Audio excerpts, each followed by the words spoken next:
U.S. President Donald Trump has announced he would not impose tariffs on 8 European nations scheduled to take effect on the 1st of February, citing progress in talks with NATO Secretary General Mark Rutte on Greenland in Davos.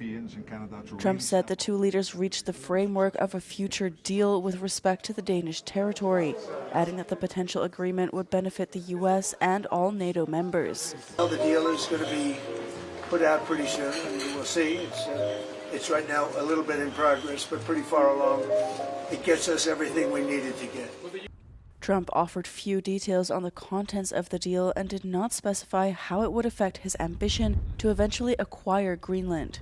Det at præsidentens ambition jo intakt. Det selvfølgelig isoleret positivt, at der bliver sagt, at vi kommer ikke til at bruge militær magt. Det skal man selvfølgelig tage ned. Men det får jo ikke den her sag til at gå væk.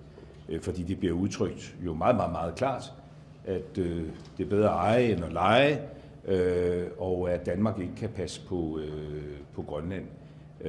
Så udfordringen er der jo stadigvæk. En tænkning omkring territorial integritet, som ikke matcher med de institutioner, vi har. Trump's Greenland campaign has opened the deepest rift between Washington and its European allies in decades.